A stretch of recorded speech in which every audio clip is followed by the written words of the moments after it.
할렐루야. 시로 말씀 TV 채널에 입장하신 여러분, 예수님의 이름으로 축복하며 인사드립니다.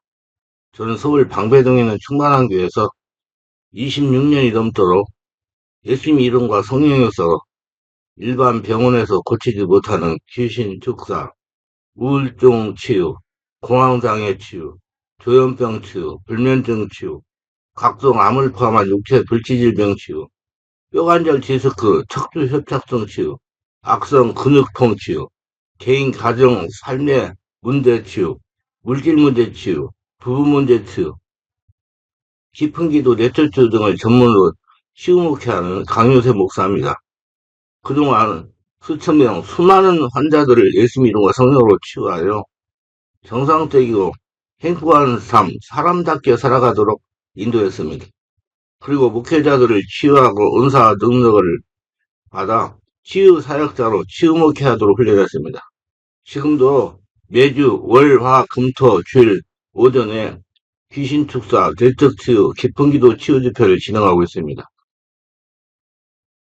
2025년 12월 1일 화요일부터는 밤 19시 30분부터 무료 성령 치유, 귀신 축사, 깊은 기도 집회를 진행하고 있습니다. 특별히 상태가 중한 분들에 대해서는 별도 시간을 예약하여 개별 치유하여 드리고 있습니다.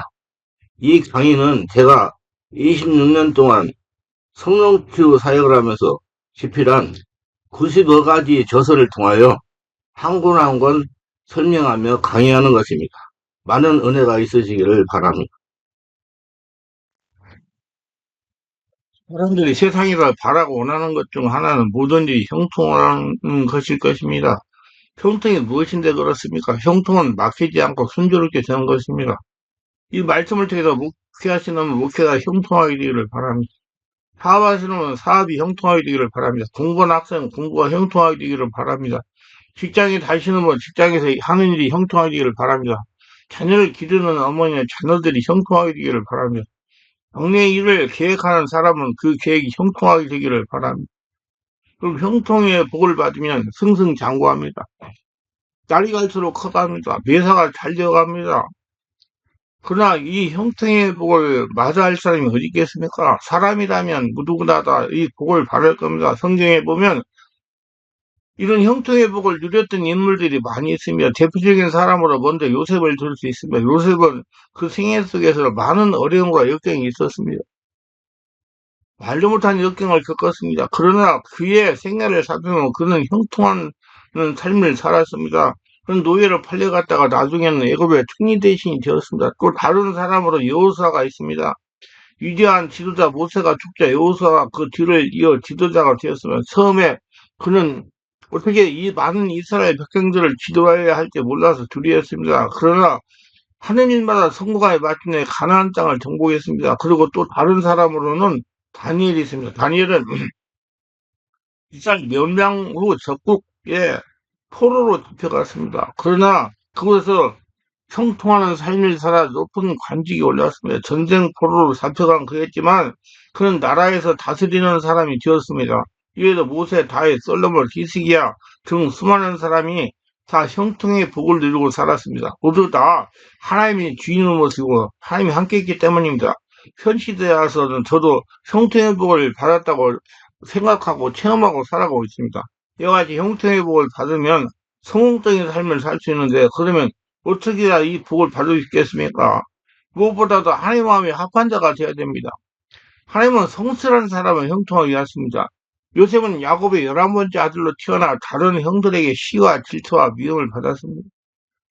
형들이 붙잡은 구덩이에 빠뜨렸습니다. 형들이 어떻게 할까 의논하다가 형 유다의 제안으로 애굽으로 가는 상대를 팔아서 애굽의 보디발 장군의 집에 종으로 들어가게 됐습니다. 그런데 하나님께서는 그를 형통케 했어요. 요셉 보디발을 충성스럽게 섬겼습니다. 보디발은 요셉에게서 하나님의 형통케 하심을 보았습니다. 보디발은 요셉을 총무로 삼아 자기 집의 모든 소유를 맡겼습니다. 요셉이 보디발의 일을 맡은 후에 하나님께서 그 집과 밭과 모든 소유에 복을 내렸습니다. 그게 보디발 아내의 무고를 당하여 고급 간부만 가두는 감옥에 갇히게 되었는데 하나님은 그곳에서도 형통케 하셨습니다.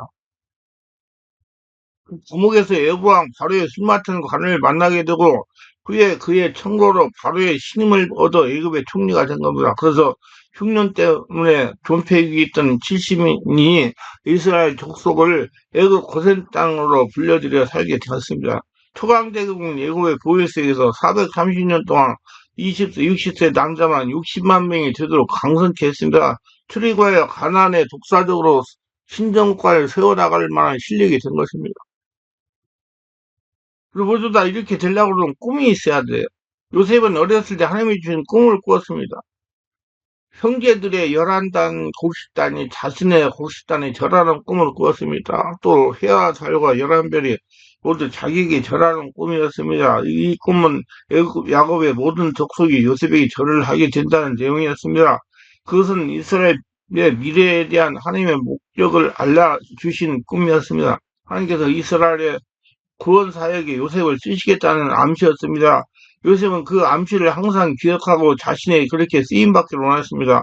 요셉이 자기를 통해 이스라엘 민족에 대한 구원을 성취할 것이라는 소망이 있었기에 형제의 배반과 보디발 아내의 모구와 떡 맡은 관원의 배신과 감옥 생활을 이겨낼 수 있었던 것입니다. 요셉은 어렸을 때 아브라함 때부터 내려온 하나님의 언약적 축복에 대한 꿈을 가지고 있었습니다. 이스라엘에 대한 언약적 축복을 이 자신을 통해 이루어지기를 소망했어. 그리고 하나님이 자신을 통해 그 언약이 이루어질 것이라는 확신을 가지게 됐어요. 그는 하나님의 계획과 의지에 대한 확신을 가지고 있었습니다. 어려운 환경 속에서 비전을 갖는다는 것은 중요합니다. 역대상 4장 9절을 시켜보면 야베스라는 사람이 나옵니다. 야베스는 내가 수고로에 나왔다는 뜻입니다. 보다 문자적인 의미로 그가 고통을 불러오다 혹은 그가 고통을 불러올 것이라는 의미를 갖고 있습니다.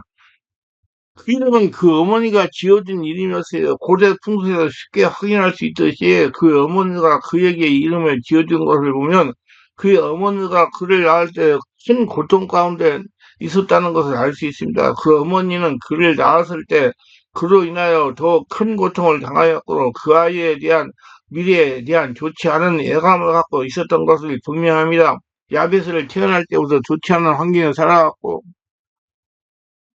미래에 대한 좋지 않은 징조를 보고 살았습니다. 슬픈 과거와 침울한 현재 속에서 꽉 막힌 미래만 보일 뿐이었습니다. 그래서 그는 하나님을 위해 더 나은 사람이 되기를 원했고 더 많은 일을 하기를 원했습니다. 원컨대 주님께서 내게 복의 복을 더하사 나의 지경을 넓히시고 주의 손으로 나를 도우사 나로 환난을 벗어나 근심이 없게 하옵소서 기도했습니다. 그랬더니 하나님께서 그 구하는 것을 다 들으시고 허락해 주셨고 그로 인하여 그 어떤 형제보다도 존귀한 사람이 되었습니다. 유다지파 가문에서 눈에 띌 만한 존재가 된 것이며 현재의 상황 보고 낙심하거나 포기해서는 안 됩니다. 아무리 조건이 열악해도 하나님이 되셨으면 목적도 계획도 있어 믿고 쓰임을 받기를 추구해야 됩니다. 인생은 과정이 좋아도 결과가 안 좋은 사람이 있고 과정이 힘들어도 결국에는 성공하는 사람이 있습니다. 지금까지 안 되어서도 하나님이 되게 하시면 되는 것입니다. 믿으세요. 하나님을 믿으세요. 하나님이 여러분 주인입니다. 하나님을 믿으세요. 우리가 100번 실패해서도 하나님이 이루시면 되는 겁니다. 개인적으로, 가정적으로 꿈을 가져야 됩니다. 비전을 가져야 됩니다. 꿈이 없는 자는 망합니다. 프랑스는 유명한 삶이 개구리 요리가 있습니다. 이 요리는 손님이 앉아있는 식탁 위에 버너나 냄비를 갖다 놓고 집적구는 앞에서 개구리를 산채로 냄비에 넣고 조리하는 것입니다. 이때 물을 너무 뜨거우면 개구리가 펄쩍 뛰어나오기 때문에 맨 처음에는 냄비 속에 개구리가 가장 좋아하는 온도의 물을 부어줍니다. 그럼 개구리는 따뜻한 물이 아주 기분 좋은 뜻이 가만히 엎드려 있습니다. 그럼 이때부터 매우 약한 물을 데우기 시작합니다. 아주 느린 속도로 서서히 가려하기 때문에 개구리는 자기가 삶아지고 있다는 걸 모른 채 기분 좋게 잠을 자면서 죽게 되는 것입니다. 우리 일을 잘하시고 바르게 알고 바르게 진리를 깨닫고 하나님의 인도를 따라가시기 바랍니다. 요셉은 어려서부터 하나님의 계획을 알고 있었어요. 자신에 대한 하나님의 목적을 알고 있었습니다. 그는 지극한 상황에 발생해도 하나님께서 그 목적을 반드시 이루리라 믿었습니다.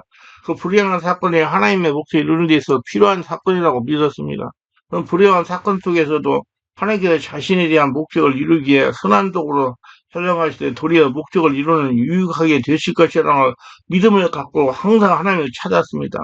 그래서 그가 형제들이 찾아 용서를 구할 때 그런즉 나를 이리로 보낸 자는 당신들이 아니요 하나님이시다. 하나님이 따로 바로의 아비를 삼으시며 그 온 집의 주를 삼으시며 그 온 땅의 치대를 삼으셨다이다 하고 말할 수 있었던 것입니다. 근데 실로 모든 일이 하나님의 주권적인 섭리에 있다는 걸 믿는 자였습니다. 여러분 믿으세요. 시행당한 환란이 하나님의 계획과 관련이 있다고 믿었습니다. 하나님께서 은밀한 계획을 이루기 위해서 간섭하는 것이라고 생각하겠습니다. 환란 가운데서도 하나님의 섭리를 느꼈습니다. 오늘 전도사님이 용인의 어느 시골 교회 부흥회를 초청을 받았습니다. 그리고 떨리는 마음으로 기도와 말씀을 준비하고 드디어 부흥회를 인도하는 날이 되었습니다. 그런데 첫날보다 비가 예배실 이곳 저곳에 빗물이 뚝뚝 떨어지고 있었습니다. 성도들에게 여러 번 비가 곧 그치도록 기도합시다. 여호사가 한량에 태양아 머물라 했을 때 태양이 머물렀던 것처럼 우리 열심히 기도하면 그 비가 그칠 것입니다. 다 같이 송성으로 비가 멈출 때도 기도합시다라고 믿음으로 인도했어요. 그런데 비는 그칠 기미도 보이지 않고 기도하는 할수록 더 거세게 비가 내리는 겁니다. 당황스럽기도 하고 이러다가 비가 더 오면 세면이 말이 아니기 때문에 중간에 기도를 슬쩍 바꿨습니다. 여러분 비가 계속 오더라도 붕에 지장이 없도록 해달라고 기도하십시다. 붕에 지장이 없도록 비가 오더라도 해결해달라고 기도했습니다. 하나님 앞에 살짝 돌을 놔서 기도드린 겁니다. 기도가 끝나서 설교를 막 시작하려는데 이상하고 놀라운 일이 벌어졌어요. 비가 그치기는커녕 더욱 세차게 몰아치고 있는데 갑자기 많은 사람들이 성전으로 들어오는 것입니다. 거기에 전도사님과 성도님들이 이 광경을 보고 놀랐습니다. 알고 보니 그때가 농번기라 동네 사람들이 열심히 일하고 있다가 갑자기 비가 쏟아지니까 비를 피해 성전으로 들어온 겁니다. 그래서 그날 밤 그 마을에 사는 많은 사람들이 예수를 믿고 주님 앞으로 돌아오는 놀라운 일이 일어났다는 것입니다. 요기 자녀의 축복과 재산의 이동과 육체의 질병과 아내의 욕설과 친구들의 정죄를 이길 수 있었던 것은 자신이 당한 환란의 목적이 있는 고난이라고 생각하기 때문이다. 그 고난 속에서 하나님께서 섭리하신다고 믿었기 때문이다. 욥기 23장 10절에 나의 가는 길을 오직 그가 아시나니 그가 나를 단련하시니 나를 정같이 따오려고 그랬습니다. 또 바울은 로마서 8장 2절에 우리가 알거니와 하나님을 사랑하는 자 곧 그뜻으로 부르심을 입은 자들은 모든 것이 합력하여 선을 이루고 하셨습니다. 우리 모두 바르게 알고 하나님을 합력하여 선을 이루게 하신다는 그 믿음을 가지고 어려움을 극복해서 하늘의 복을 받으며 축복을 받으며 하나님의 은혜를 받아서 잘 풀린 인생을 살아가고 형통복을 살아가는 모두가 되시기를 예수님으로 축원합니다.